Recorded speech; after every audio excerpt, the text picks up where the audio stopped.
Mais j'ai entendu une explication suivante qui dit la chose comme ça. Et c'est de ce point de vue-là justement que l'arbre est un modèle pour l'homme aussi, parce qu'encore une fois, il y a beaucoup d'explications. Vous prenez l'abeille, elle produit du miel. Bon, d'accord. Mais elle le fait pour qui à l'origine? Elle le fait pour elle, pour son club hein, élargi. Hein. Voilà, pour la ruche. Prenez la vache, pareil. On oublie l'essentiel. Pour qui elle produit le lait à l'origine? Hein? Non, elle en tire profit, nous on en profite, pourquoi pas, mais à l'origine, elle ne le fait pas pour nous. Hein? L'arbre est la seule créature de Dieu qui produit quelque chose, mais elle n'en tire aucun profit. C'est très intéressant comme. L'arbre produit des fruits, mais est-ce qu'elle profite du fruit? L'arbre a besoin de la graine, mais le fruit en lui-même, non, elle n'en a pas besoin. C'est une des seules créatures d'Akadosh Baruch Hu, peut-être la seule, il faudrait voir, peut-être qu'il y a des gens plus calés que moi pour vous dire, mais c'est peut-être une des seules, peut-être voir la seule créature d'Akadosh Baruch Hu qui produit, mais elle n'en tire aucun bénéfice personnel, elle le fait que pour les autres. C'est ce qui expliquerait pourquoi l'arbre est un exemple pour l'homme, ce point de vue-là. On doit savoir qu'un juif, c'est pareil. Un juif, il doit savoir, il ne peut pas vivre que pour lui. Ça n'existe pas, une chose comme ça. Un juif, il fonctionne uniquement lorsqu'il est ouvert vers les autres.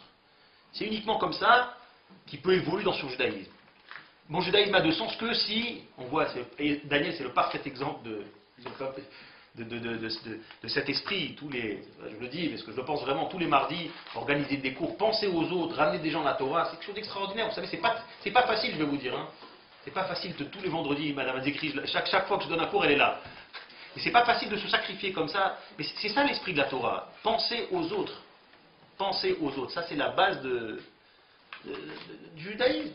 Le judaïsme n'a de sens que si je suis tourné vers les autres, à l'image de l'arbre. J'ai trouvé ça très intéressant parce que je n'avais jamais vu cette explication-là. Alors, on donne souvent beaucoup d'explications. Mais cette dimension-là. Alors, vous savez, il n'y a pas de hasard, mais je vais terminer peut-être. Quelle heure il est? Encore un petit peu de temps. Je vais petite Nekuda encore, un petit point intéressant. Je parlais tout à l'heure de la valeur morale, etc., qu'on peut retrouver chez l'homme Israël. Alors c'est vrai qu'on retrouve des comportements exemplaires, pas seulement chez, je ne suis pas en train de dire ça, hein, chez les goïms aussi on trouve un. Mais très très souvent, lorsqu'arrive on appelle ça le Nisayon, c'est là où on voit la différence. Lorsqu'arrive un temps de crise, c'est là où on voit vraiment si une personne a des valeurs morales ancrées profondément ou c'est juste superficiel. Et on s'est rendu compte, par exemple à la Shoah, encore une fois, que chez le Ham Israël, on a toujours gardé ce qu'on appelle en hébreu le Tselem Enoshi. Il y avait une valeur suprême. Alors autant chez d'autres, lorsqu'il est arrivé une période de crise ou des vents défavorables, là d'un seul coup on a tout oublié, toutes les valeurs ont disparu subitement. Alors quand ça va, mais quand ça va moins bien, on a perdu tous nos repères. Chez le Ham Israël, on a toujours gardé une valeur absolue jusqu'au bout, le Bechol Nafshecha, l'abnégation vers l'autre. Et c'est pas par hasard, mais j'ai vu cette semaine, parce que moi je m'intéresse beaucoup à la Shoah, tout ce qui touche à la Shoah, ça m'intéresse beaucoup. Je vais vous lire une lettre qui a été écrite par un juif pendant la Shoah, mais je vais un petit peu situer le contexte pour qu'on comprenne un petit peu la lettre. Alors, on était dans une ville polonaise, j'ai oublié le nom. Lorsque les Allemands arrivaient dans une ville, en général ils déportaient et ils exterminaient. Hein. C'était le mécanisme de base. Mais dans cette ville-là, ils n'ont pas exterminé tout de suite.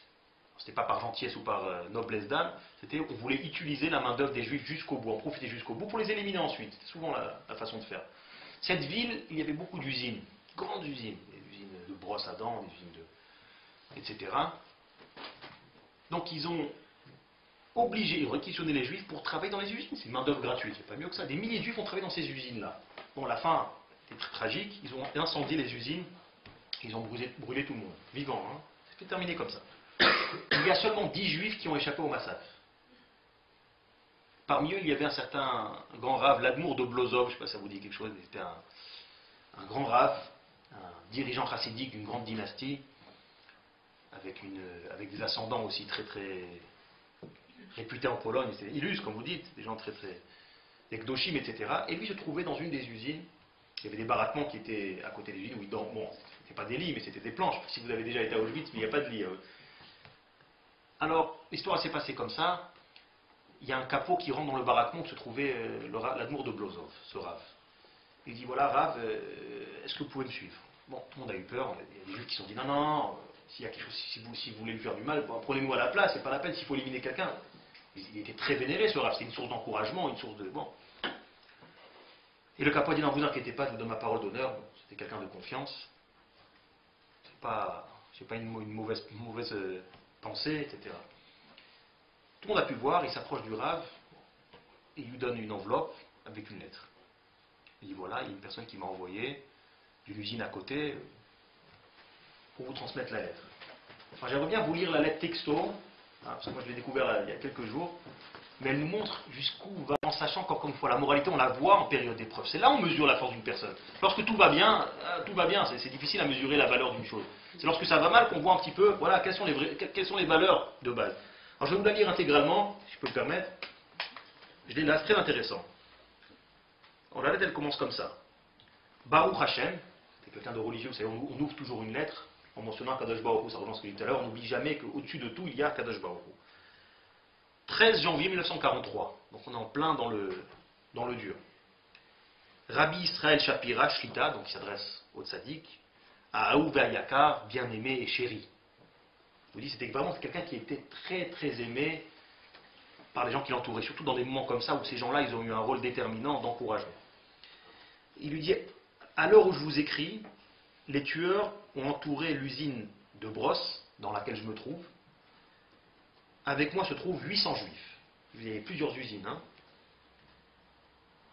Les nazis s'apprêtent à nous tuer. Ils ne savent pas encore s'ils vont nous tuer sur place. C'est ce qu'ils ont fait, hein. Malheureusement, ils les ont brûlés sur place. Ou bien ils vont nous envoyer dans les fours à Triblinka ou à Belzitz. Les gens étaient déjà au courant de ce qui se passait. Hein, c'est intéressant. Et là, il s'adresse au tzaddik. Je vous demande, cher Rabbi, lorsque vous arriverez un jour en Eretz Israël, je vous parle avec certitude, je vous demande de construire une petite stèle, parce qu'on n'aura pas, par définition, si on est brûlé, on n'aura pas de Kéver Israël, on n'aura pas de tombe. Alors faites au moins une stèle en souvenir des gens qui vont être tués ici.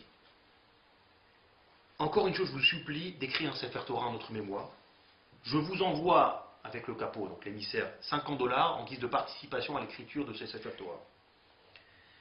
Il dit, je me dépêche car les Rotzrim, les tueurs, nous ordonnent déjà de nous déshabiller. Donc là, ça veut dire qu'ils avaient déjà choisi le mode de... On voulait récupérer les vêtements, hein. C'est quand même poussé quand même. Dans la folie meurtrière, on est vraiment dans le détail. Et là, il continue.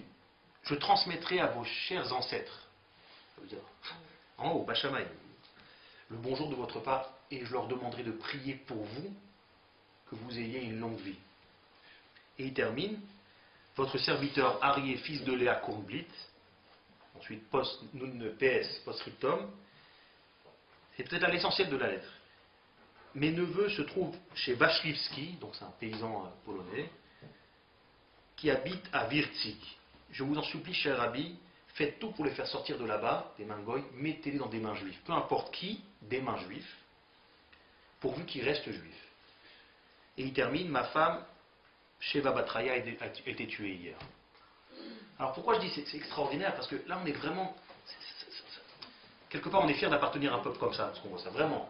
Parce que là on est vraiment dans l'épreuve absolue. Je ne sais pas si vous réalisez cette personne-là, dans quel contexte il se trouve. Il a perdu sa femme. Je sais pas si... On parle comme ça, mais on ne mesure pas ces choses-là. Il a perdu sa femme la veille. Il va la rejoindre, si on peut dire ça comme ça. Bon. Qu'est-ce qui lui occupe l'esprit dans un moment pareil? C'est ça qui est intéressant. Et à la rigueur, il aurait pu créer une lettre que des insultes sur les nazis, on l'aurait compris. Vous voyez ce que je veux dire? Qu'ils aillent tous en enfer, les pauvres. Ouais. À la rigueur, on aurait dit ça se comprend. Hein, c'est acceptable. Mais il n'y a pas un mot dans ce sens-là. Il n'y a pas un mot qui... Peut-être qu'il avait de la haine, on ne sait pas. Mais en tous les cas, il n'avait pas de haine suffisante pour l'écrire dans ces derniers moments, pour en faire part de son testament. Vous voyez ce que je veux dire? Qu'est-ce qui lui occupe l'esprit? C'est ses petits-neveux qui sont dans un endroit où ils n'ont pas d'avenir dans le judaïsme, et il demande au tzaddik, faites tout pour les faire sortir de là-bas. Quel est son souhait? Avoir un Sefer Torah ensemble. Quelle est sa préoccupation lorsqu'il va rejoindre là-haut? Il va prier pour un autre juif, pour qu'il ait Richut Yamim. Je me demande si ça existe une chose pareille dans l'histoire de l'humanité. Une personne qui, avant un moment pareil, c'est pas vers ses enfants. À la rigueur, il aurait écrit une lettre à ses enfants, on aurait dit c'est là. Vous voyez ce que je veux dire? C'est naturel, c'est bon, c'est dans l'ordre des choses. Là, visiblement, il n'a pas d'enfant, cet homme-là. Mais toute sa pensée va vers qui? Vers le Ham Israël, vers ses neveux, vers le tzaddik, vers la Kadosh Baruch Hu. C'est là où on se rend compte encore une fois à combien les valeurs de la Torah encore une fois, j'insiste là-dessus, sont éternelles. Qu'est-ce que j'entends par éternel dans toutes circonstances?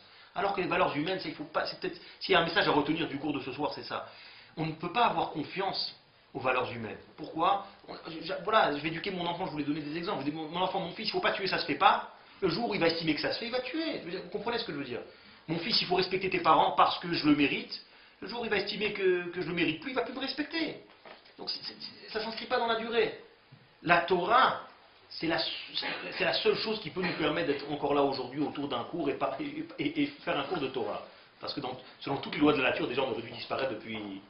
J'ai entendu un philosophe il n'y a pas longtemps qui disait que dans sa logique à lui, d'ici 40 ans, il n'y a plus de juifs. Ça fait rire. Il disait que, non mais il expliquait, il avait des chiffres, et vu ci, vu ça, etc. Bon, ce qu'il n'a pas compris, c'est depuis déjà 2000 ans on dit ça. Mais si on est là aujourd'hui, c'est justement qu'on a cette base, on a la doucha de la Torah, c'est ce qui nous permet d'être éternel. S'il y a des questions, s'il y a des... S'il y a des questions, je suis disposé à répondre si je peux, mais... Juste, rappelez-moi ce qui nous différencie d'un juif, parce que d'un goy. Parce qu'il y a des goïms qui ont les mêmes valeurs, si vous voulez, qui peuvent avoir les mêmes valeurs que nous, qui peuvent être... Qu'est-ce qui nous dit...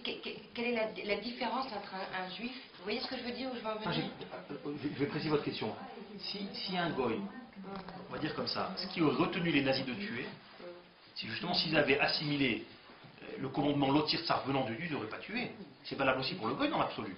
La seule chose qui pourrait empêcher un nouveau génocide, le rabbi le disait aussi, c'est si les gens ont compris que tuer, ça va à l'encontre de ce que Dieu veut. C'est la seule retenue qui pourrait retenir l'humanité d'en arriver encore une fois à cela. Si un goy a compris cela, et il se retient de tuer, non pas parce qu'il a compris, mais parce que ça s'impose par Akadosh Baruch Hu, par Dieu, voilà, c'est valable aussi pour lui, si j'ai répondu à votre question. De ce point de vue-là, ce que j'ai dit là, c'est valable aussi pour le goy. Ça veut dire quoi? Il y a cette loi noachite, il doit les respecter, non pas parce qu'il les a compris, mais parce qu'elles lui sont imposées par Akadosh Baruch Hu. Là, on est sûr qu'il ne tuera pas. Si c'est un goy qui est croyant, hein, et il sait, voilà, Dieu m'a interdit de tuer, ben c'est pareil, il ne le fera jamais, peu importe les raisons. Il aura bien insisté beaucoup en disant que le seul moyen de prévenir un nouveau génocide, c'est diffuser ce message même parmi les goïms, comme quoi il y a cette loi noachite, c'est la seule façon de prévenir. Sinon, encore une fois, vous voyez bien qu'aujourd'hui au niveau de la morale, on entend une chose et son contraire. Il y a encore 20 ans, on entend des choses aujourd'hui, il y a encore 20 ans c'était un tabou absolu. Aujourd'hui on allume la radio, si une personne va critiquer, il va passer... Je ne peux pas donner d'exemple, mais c'est incroyable comment tout change. Il n'y a que la Torah qui est éternelle. C'est la même chose. Hein. Le kiddush que l'on fait, voilà, nos parents, nos grands-parents, pour monter le Rambam, voilà, le même kiddush, le même vers, c'est extraordinaire. Autant s'inscrire dans quelque chose d'éternel plutôt que d'aller chercher voilà, des valeurs qui sont temporelles et qui disparaissent.